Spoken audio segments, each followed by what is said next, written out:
I went on live on YouTube. What? I went on live on YouTube.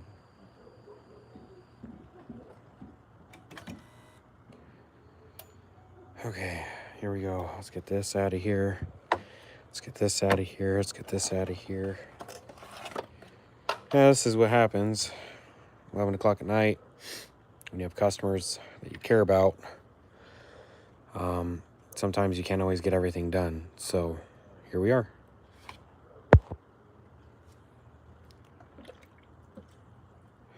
Right now, this engine was obviously low on coolant, so we are trying to add some coolant and figure out where it's leaking and fix it.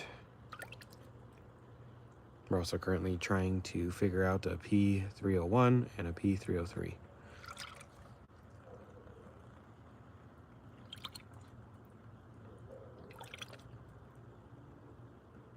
Or wait, no, sorry, it was a 301 and 304 is what it was.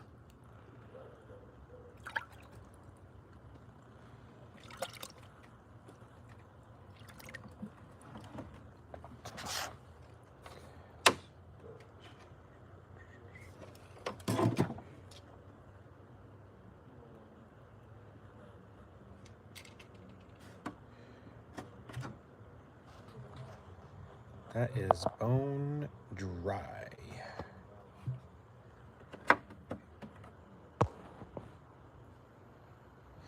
You know, I was never really a fan of these thermostat blocks that Ford used.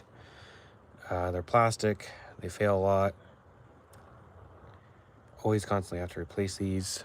Half the time people don't even hook them up right. You can see that this was probably leaking at one point, so they probably cut it back or moved it forward and moved the clamp forward is what my guess is, because it has ligature marks from where the clamp was. I'm guessing our coolant leak is probably that hose right there that has a zip tie on it. It's probably not even the right one. There's like 10 different hoses to Sunday you can get for this Ford.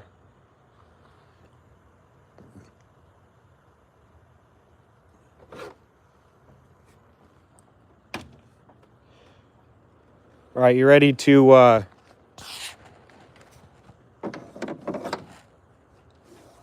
start this thing? Pretty sure everything's plugged in or we're good to go. We're recording right now. It's not wanting to erase the codes? Is the key on? Yeah. Huh, that's weird. Oh, shoot, I just lost the light.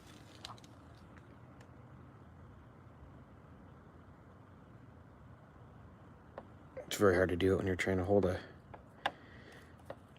Come on, I can do this. Oh, there we go. All right, we're getting ready to start this thing. Hey, give me a heads up before you actually crank this thing, man. I'm just doing the computer clear. Because remember, this still has a manual clutch fan on it. All right, folks, for the 3 that are watching right now, this is a 2009 Ford Explorer with the 4.0.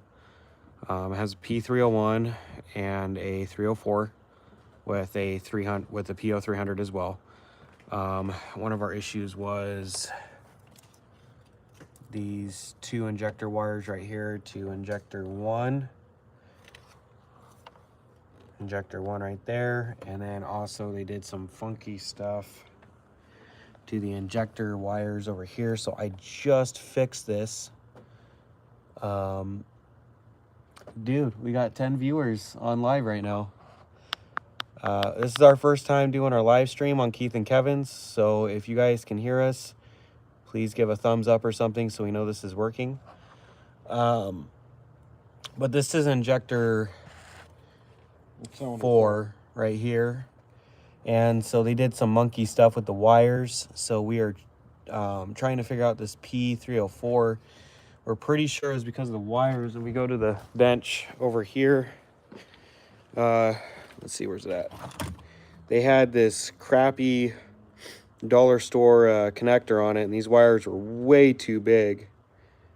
These are actually like 16 gauge wires Or wait, no, these ones are 14 gauge. These ones are bigger. And they had these wire nuts, these electrician wire nuts just attached to that, which I'm pretty sure that's where our P304 was coming from. So I just did this, fixed that, put a new connector on there. These wires were actually touching like that. So I've just got some tape on them right now. And we're trying to figure out this P304 and P301.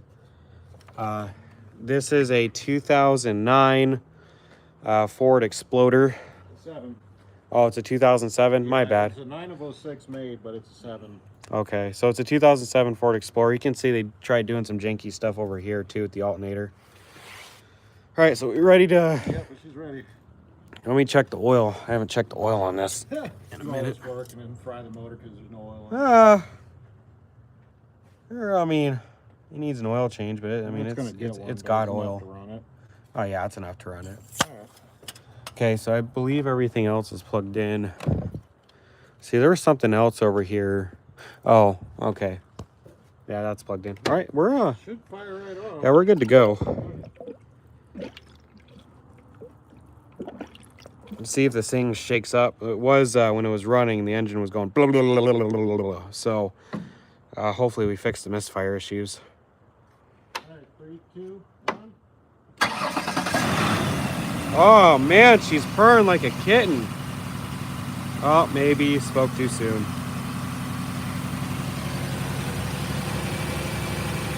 So that's not me shaking the camera. The engine is running like that. Why is she still misfiring? Like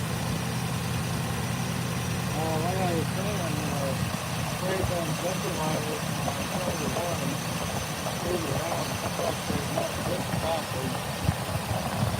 Unless I wired it backwards, which I don't think I did. Well, this connector down here could. Did you clear the code? Well, see, now she's running like how she's supposed to.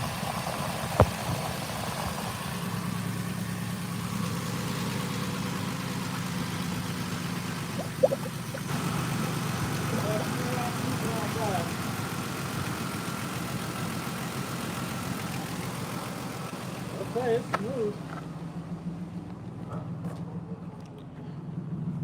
So the one thing we were having a poof air completely like out to here. We had 150 psi of non-combustibles burning right out the hole here, but now it's smooth. She smells like a Ford. Yep, so I can tell. Ford has a smell to it. 145,000 miles. It's a clean car. Auction car. Oh, sorry. I apologize. 143. There's the smoothest thing run. So here we have ForScan. We really like this program. We only really use a laptop to connect to our cars now. Using handheld OBD2 scanners have just become irritating. You think so? Oh yeah. What do you want me to do? Reload it? Shut it off and restart it.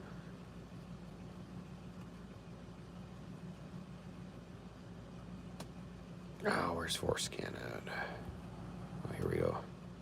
Oh wait, no, I put it right there.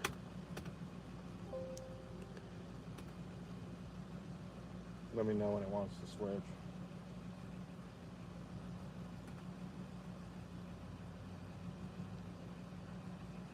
Okay, so 304 is gone. We still have a wiring issue on 201 and 301. Okay. Hold on, I gotta switch this. I gotta switch that over. Yep.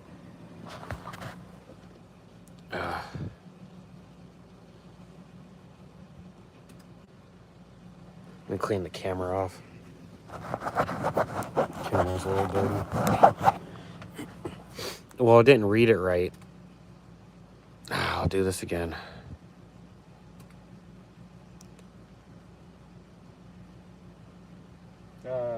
Go no. You have to click no on that because it's not saving it. I'm just gonna reload it because it didn't switch fast enough. That's the only thing about these computer OBD2 programs.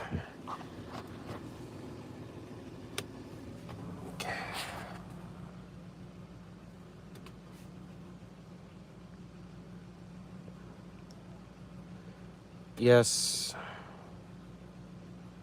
Okay. We'll have to make a switch for this someday that we'll have an automatic switcher on it instead of having to switch from low to high speed. There we go. Okay. Okay, so when it first came in, it had the 301, the 303, and the 304. Well, right now the light isn't set. Well, yeah, but it's probably showing it as a pending.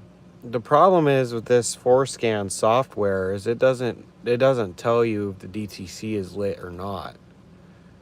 It just tells you what's there. Is there a way, you've played with the software more than I have, is there a way to see what's current and what's not current, or it just shows you everything? Pretty much erase it and start over. It's that next one over. No, you're right. Right, you're right there. Okay, we're gonna erase the DTCs. Okay. Click our switch over here. Let's go ahead and erase the DTCs. It's so cool you can do this while the car's running now. Please cycle the ignition off and then back on. Okay.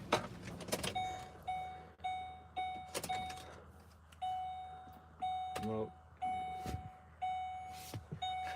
Oh, I hate this, dude. Can we get a guy just to flip the switch? Yeah. Okay.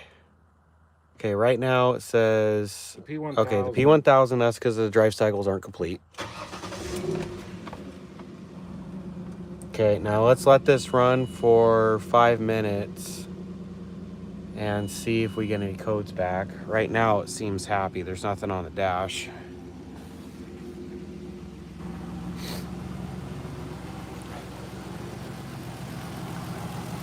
It's smooth. We still got a wiring issue up in the harness. We might not. Well, yeah, but you tried to straighten it out. That's what it did to me the other night. Well, don't take a long time putting code, but... Well, we need to figure this out. I mean, that's the whole point of why we're here, honestly. Whoa! Well, you just pissed it off. Yeah, I did. Look at that. That's not me shaking the camera, folks. That's how this thing is running. This thing's running like crap. Now it's just by touching the injector wire.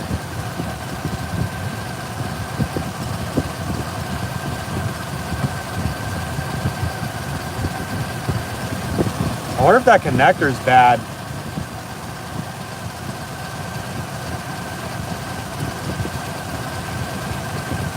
That's what I'm saying. I think it's probably further back. Oh, you know what? Ooh, did I just get shocked?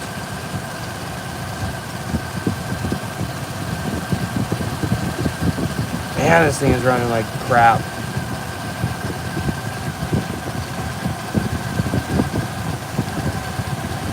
Yeah, I bet you that injector smells bad. Probably. Well, the connector to the injector could be bad.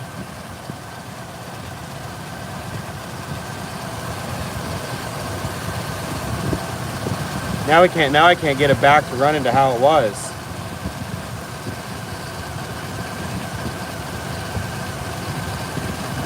Did the Misfire come back?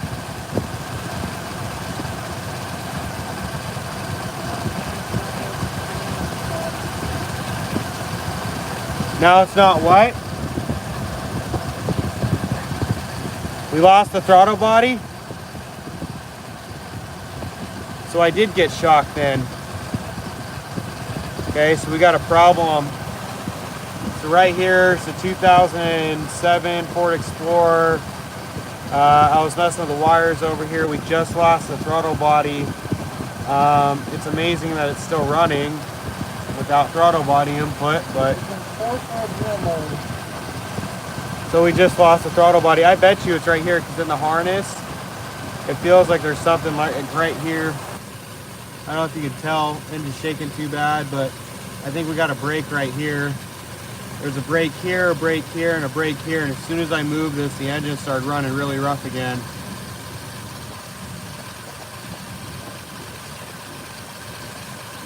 I guess this is what happens when you don't have throttle body input.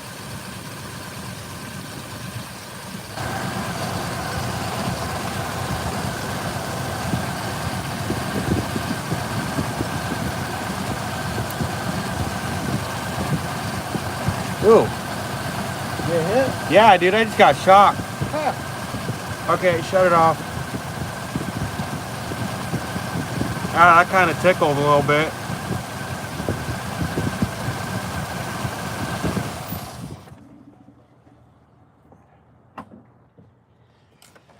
Ew, there's crusties in the coolant. All right, you want to hold this camera and let's look at the wiring here. Ah, yeah, dude, I got shocked twice. At first, I thought it was just maybe like I pinched a nerve in my hand, but nope. Yeah, the good news is the Misfire startup went away. And the 201 and 301 went away, but then now we got a processor. It says CPU processor problem. Well, this isn't factory tape here, bud. No.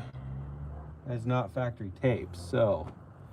Still thinking about doing that injector or that harness change? No. I don't want to. Oh, yep, got a broken wire. Ooh. Got a couple broken wire. That's how mechanics are making their money for the last 30 years. Ooh. Whoa, what? What is with all of these wires on this car just being stripped like that? Oh, they had a cut there.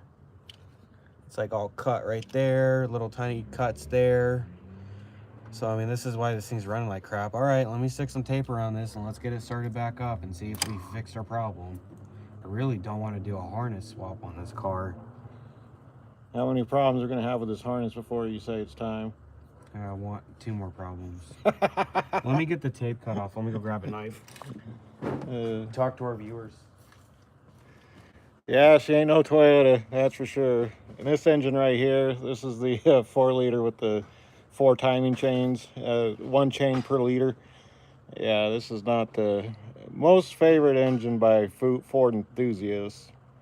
Although some will say if it's kept up, you know, proper maintenance and stuff, it'll run, but I don't know. This car has a backstory. So the guy who bought it was looking for cheap transportation and knew it had problems when he bought it. Pretty much, you know, in our friend group, we're known for fixing Mission Impossible vehicles. And we do it good. You know, it's one of those things, you just fix it one thing at a time. Yeah, up here we have a lot of crackheads who think that they are technicians, so it's not uncommon to see some weirdness like this. But this is the 4th wire that we've pulled apart that had that going on. Nothing like getting ghetto. Using a steak knife, because that's what I got out here. I just cannot figure out for the life of me. No technician in the world would do that. They would back probe it. Well, they would back probe it or, you know, put a T-pin into the wire, but they wouldn't do this. Okay, for some reason I got shocked when I touched the... Oh, wait. I can't tell. I gotta get this tape off, but it looks like there's a cut there too. And that's why I got shocked when I got up there. I don't know if they can see that, but the cut's right there. Is that just a 2-button throttle body? Yeah. 2-wire? Yeah. So here's what I'm gonna do. I think I can get my pin tool. And I think what I might do is just stick some heat shrink over. Take the actual connector off and just remember where the colors were. And do it just one at a time. I could do that too. But I think I can pull that out, and I think I can use my pin tools to get in there. I think the lock is right there. Let me go grab the pin tools. Man. They're probably trying to figure out why this thing was misfiring. Well, that's the thing. Without ForeScan or a modern scan tool, it's not happening.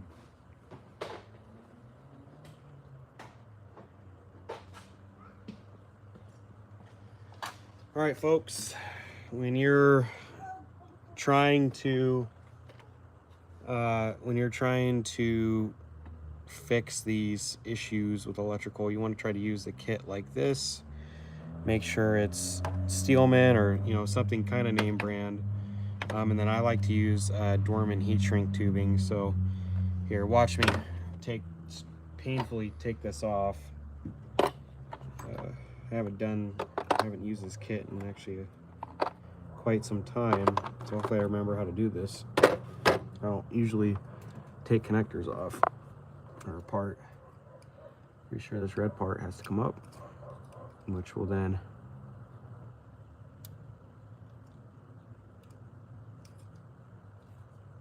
get to pop the safety lock up, which will then expose your wire like that. Okay, and then I think I might have not done something correct here, but let's try to get this out anyways. 4-liter surgery. Pretty much. I just hope that I can push this pin out like I want to.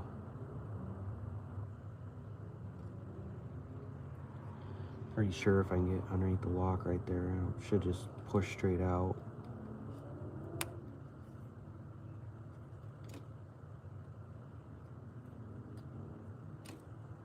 Well, the good news, the 201 and 301, 316 didn't come back. Yeah. But it went in lit mode. Of course it did. Okay, while he's messing with that, I'll go show you the codes that this particular wire caused.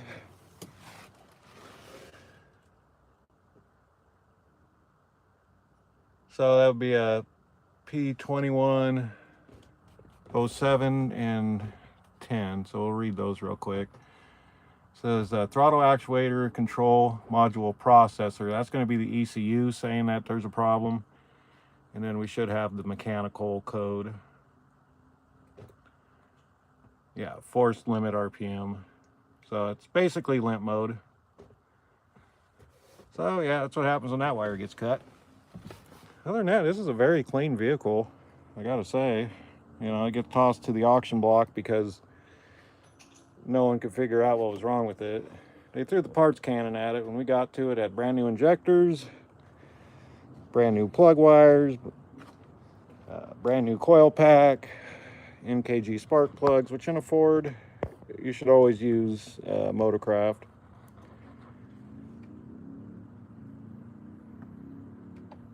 I forgot how difficult Ford makes this. They make it way more difficult than it needs to be. It's probably one of those things we just probably need to get replacement from Ford. No, I can do this. I just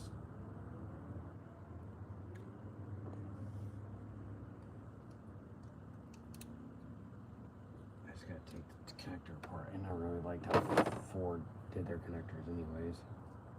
Well, Dodge ain't no different. I guess you're right on that one. With the red safeties on them. Yeah.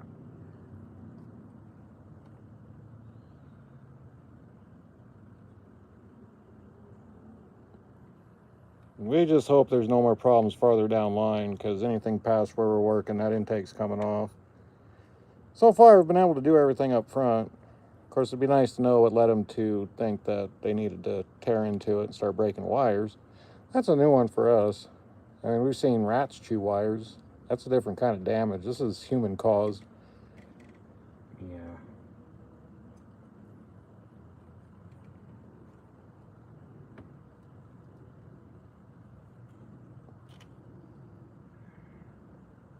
Yeah, so we got a processor code and a actuator code.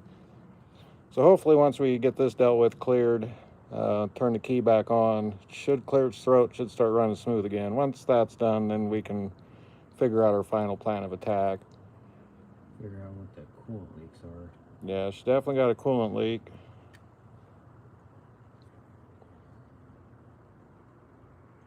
Can you hand me that flashlight so I can actually see inside this connector?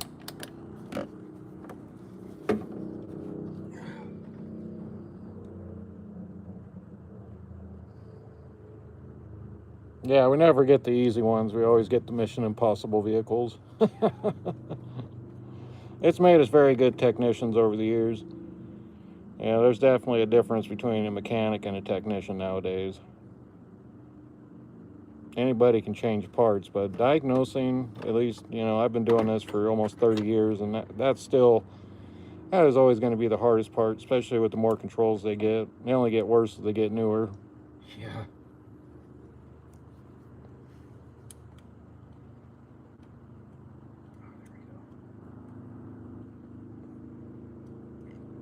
I mean, my first car was a 77 Plymouth Volare, very basic inline six with a 3-speed with overdrive.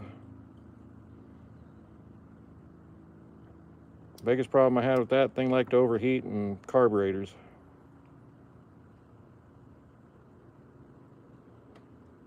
But man, I drove that car everywhere.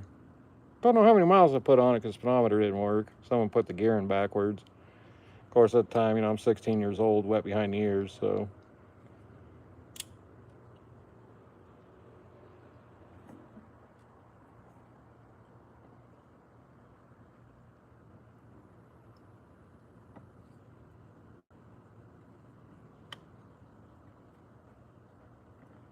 I will say this is probably one of the smoothest sounding 4 liters I've ever heard. Got one. Sorry about our damaged wire here. All right, one down, get that fixed so we don't get the component backwards.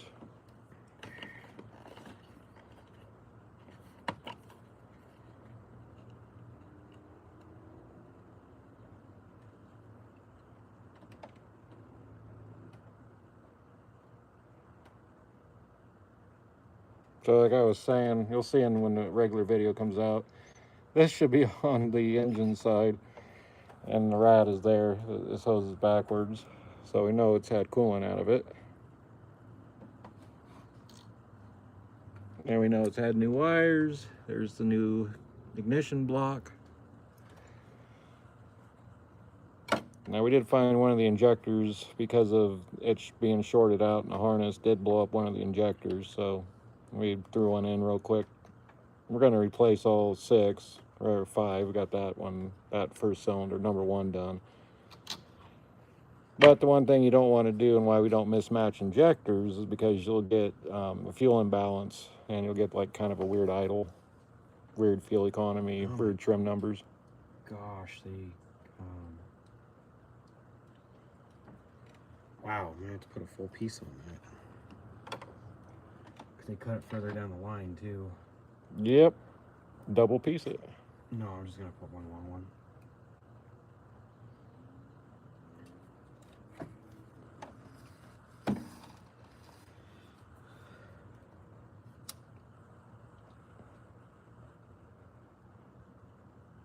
So if you look on the channel, one of the first videos we had an Oldsmobile's 89 Delta 88.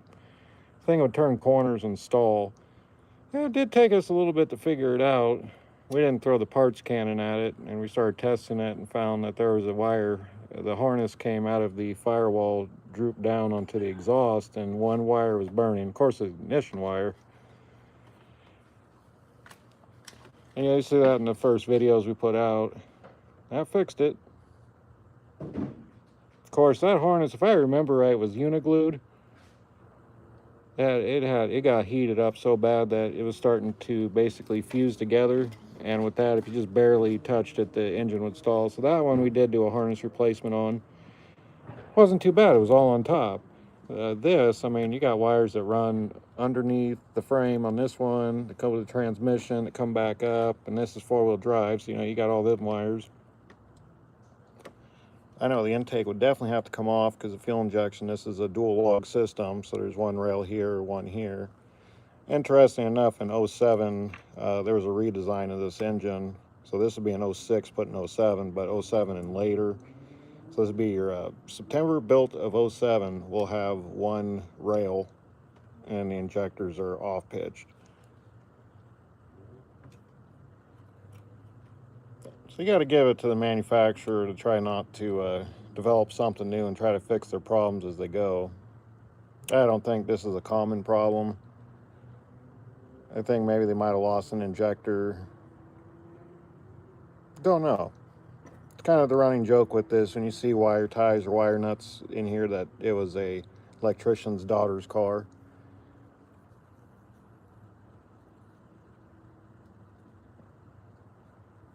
Yeah, it's definitely complicated. These cars are not getting easier to work on. I'm an old school tech. I came up from basically inline sixes and Chevy 350s to now working on Dodge, Ford, Chevy, and imports. So,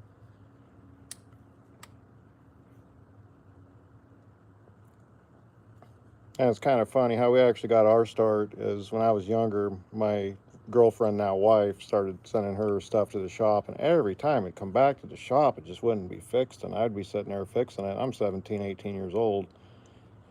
And so I learned real quick how to start working on these things. And then I taught my son. Kevin's my oldest son.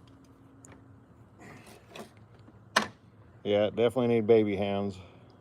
I have a hard time working on these things with these monster grips. Okay, let's try this. And put a second piece on. Yeah, that one's gonna need two.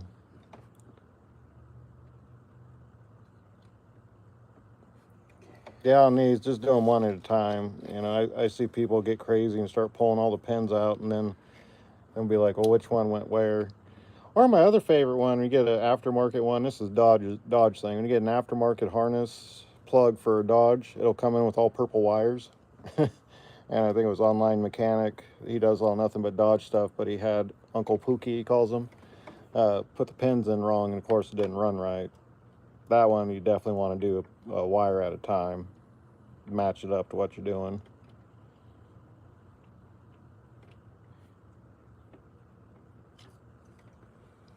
Kevin's determined to save this harness because he says you do not want to have to you don't want to have to go through the trouble of reharnessing this thing. I'd imagine the stuff that'd have to come out of the way.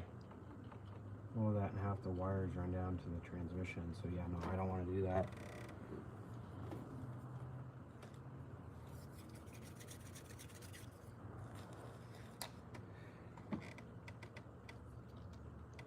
Okay, 9% on the battery. Let's see if we can get this done before the battery runs out. Trying. No pressure, Kev.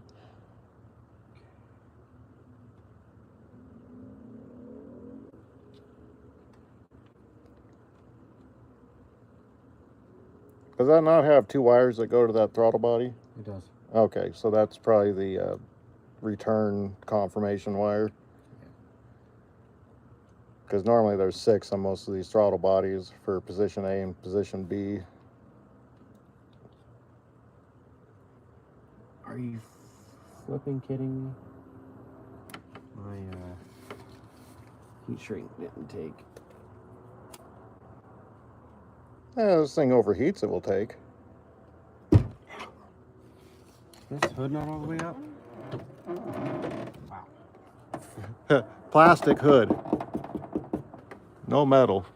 So there's my camera. It's the only piece of metal I found right there, but this thing has a magnet. So I was going through it trying to find somewhere to put it. No metal. And I was like, okay, well the hood's got to be metal, right?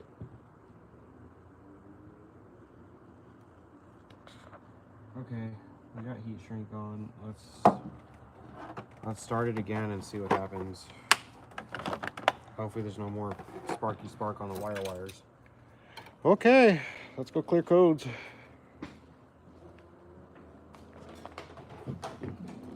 Yeah, because now it's stuck in limp mode. It won't clear its throat until you actually clear it. Well, good news is the upper radiator hose is hot. Yeah, I didn't feel too many bubbles. Okay, Ford and their annoying beeps. We might turn that off with ForeScan. Yes.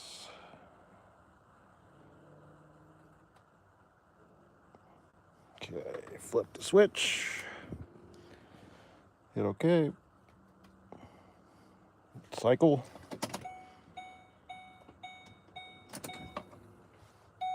Back on.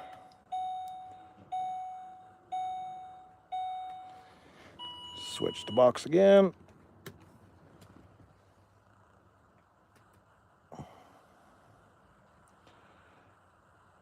Okay, as of right now, just the P1000 and the TPMS. All right, when he's ready to let me go, we'll start her up. I think we're good. I mean, we should have throttle body input again. All right, you ready? Yeah. Here we go.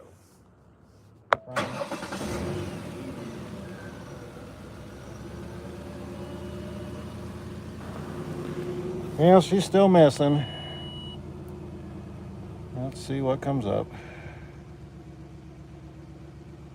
Yeah, this thing when it's missing definitely has a sound in it.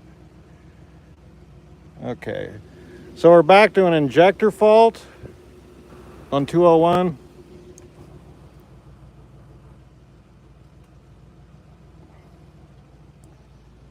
Okay, so you see there we have 201. The Misfire hasn't come, monitor hasn't sat yet, but we're still having that. So still got a problem in that harness. Okay, so we're still having a problem with that wire. The throttle body's good. So it's just the injector circuit one? Yep, the 201's back.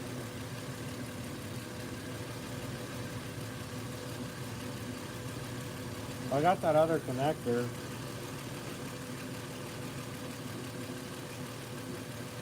Yeah, just to show you when it's missing what it sounds like out back.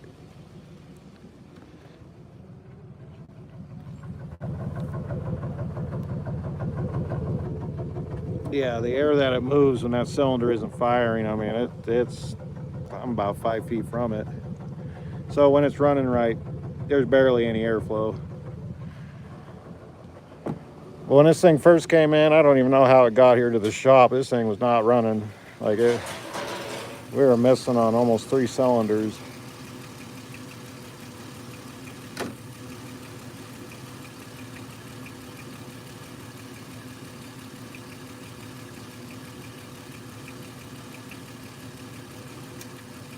All right, we're gonna throw the original connector for 304 back in. So this is a Duralast one right here that we put in. That had wire nuts on it when it came in the shop.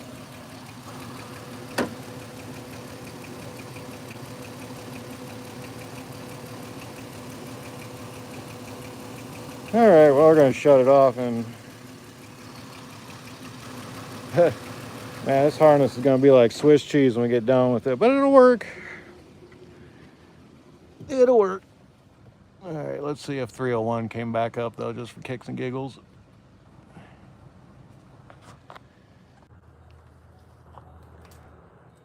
Subbed and liked. Dude, we got a new subscriber from this. Where's your phone? Do you have your Keith and Kevin on there? Oh no. You don't? Mm-mm. No, it still says we're streaming. What happened? I don't know. I got big hands. It's Apple phone. Well, dude, you need to pay attention. I need to get you on Apple, dude, because like this is frustrating. Okay, let's try to do this again. Couldn't break the 283. I agree with you. Ford actually, fun fact, got rid of that engine because it wouldn't break. Yeah, I like the 283. I'm not a Ford guy, but I do like the 283. Don't start it, please. Okay. I don't want to get shocked again. I'm always the one getting shocked when we're working on cars. Here, hold the... Believe me, I've done my fair share of getting hit. You just pissed me off enough. I might just load another radiator full of water.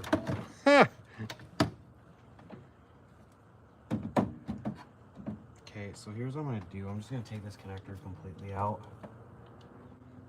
And I'm just going to put the Dorman one that they had in there.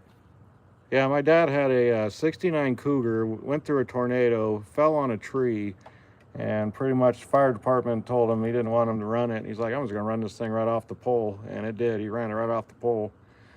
I don't remember why he didn't keep it. I just remember as a kid sitting in it, but that's the story he told me. Which one was the Iron Duke engine? That's the GM 2.5. Yeah, I think that's another strong engine.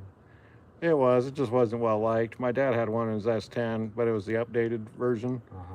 That thing you couldn't break. I beat that thing. It was a little 5-speed. I was always romping tires on it and stuff. A lot of trips from here to Seattle and back. Okay. I'm just gonna cut this right here, make them even. I really hate hacking harnesses up, but This is how we got to it. It's not like we're hacking it up. I know. I don't like doing it this way, you know. No, the correct thing would be to get a new harness for it. Not new, but off of a rolled rack. But I could see where that would be a labor-intensive job. Yeah. I mean, if we could save it, great. I mean, we've ran on harnesses we've had to repair for years, so it happens, it happens. I really like these butt connectors that AutoZone hooked us up with. They're kind of different. I mean, they're not like they're weird. They don't come in like the multi-pack or anything, but I'm liking these a lot actually, and they come with pre-lume too. Because I was talking to the commercial lady and I was like, well, what do you got that's better than the multi-pack? Because I said that... Yeah, those little crappy blue ones are the ones I always see everybody using on stereos. Yeah, and I told her I didn't want that. And she's like, okay, I'll send you something that we got new. And I was like, okay. So as you can see, they're crimps. And they show you where to crimp it, and then it comes with wire loom. So it's super cool.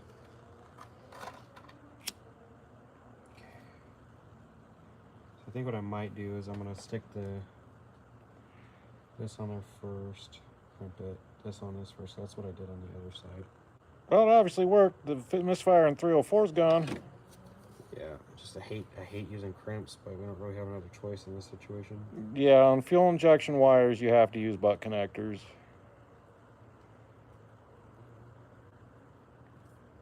Well, I mean, and the school of thought says that the solder changes the impedance of the wire, which then changes the impedance at the injector. So yeah, but then you're putting in.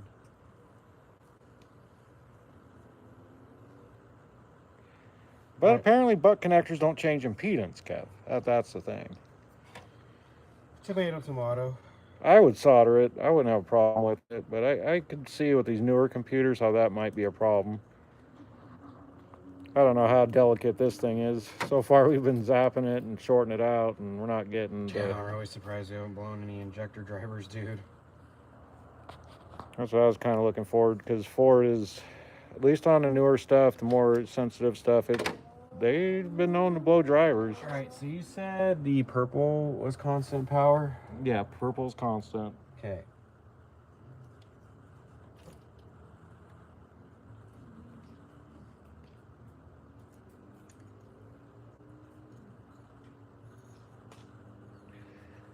Yeah, if you see that white 76 we built that thing out of parts. We found an engine out of a 72 pickup. Pretty much. No, because it was the that was the one that The one we took the engine out of was yeah, a 72. that wasn't the square body one. So No. The 76 is a square body. What I'm saying is we took that 350 out of that 71 or 72 because the body was rusted. Well, no, when did they switch to the new body style? That was 73. No, it wasn't. It Yeah, was 72. 72 was the last of the old body style that they ran for 4 years, from 68 to 72. The first square... because there's some 72 square bodies. I've seen them with my own eyes. Dude, you're wrong. It's 73. I'm telling you, I've seen a 72 square body. Anyway, story goes, we took out that 350 that someone built. Never really found the build on it. Big cam in it. It had a 427 lift cam in it. Yeah, big 400 lift cam. Way too much cam for that 350 engine. Yeah. Drove it around for a while. Didn't start very well. Neighbors hated how loud it was. So we decided to put a 265 cam in it. It got even louder. Got even louder. Got even more powerful. So less cam, more power. Yeah, that truck got scary. 411 rear end. Almost went through 3 fences. Wrapped myself almost around 2 poles. Yeah, it was. Wife was like, "It's got to go." Yeah, so what's he do? Buy a 400 horsepower Hemi? Yeah, I bought a Hemi. I just didn't tell her it was 400 horsepower. I mean, I like my Dodge Ram half-ton daily driver.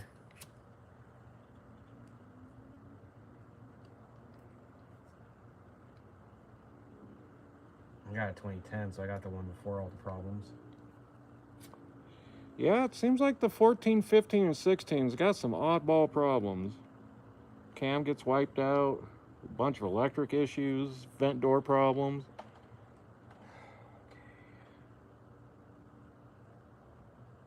All right, you got 4%. Okay. No pressure.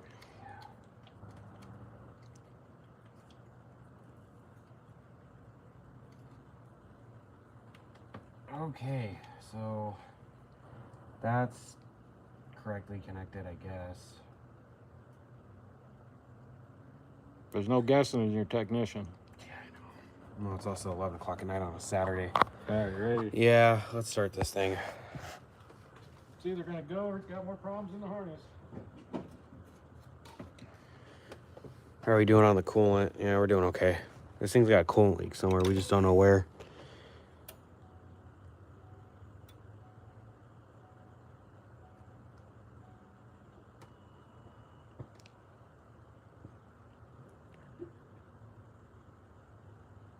I think he's clearing the codes right now. Well, let's see on this Ford Adventure so far. So, had to take that connector apart. Had to put wire or heat shrink on the wires. Had to replace injector number 1, connector, and reheat shrink wires. Injector 4 needed a new connector. Yes, there is a different colored spark plug wire here, but we were just doing testing. Eventually, this thing's going to get all new plugs, all new wires. Coolant leaks are going to be fixed. I'm pretty sure that part of the leak right here, it's a little wet right here around the thermostat housing. So this thermostat housing, the whole thing's going to get replaced. The whole assembly is like 80 bucks. As you can see down there, it is wet down there at the bottom of the frame. So and then they have this hose kinked right here for whatever odd reason. So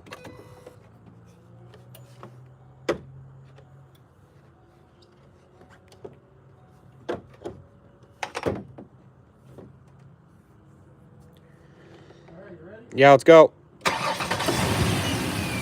There we go. Now she's running better. She's not shaking anymore. Look at that. The oil cap is stationary. She's not shaking at all. Got a little bit of shake, but you know what? That's normal.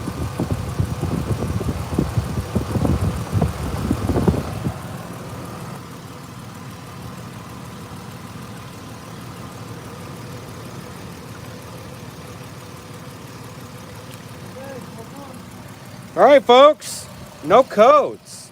And the thing is running smooth. You could probably put a cup of water on the intake, and how the old timers taught me is you just stick a cup of water on the intake, and if that cup of water's jumping around, you got a misfire.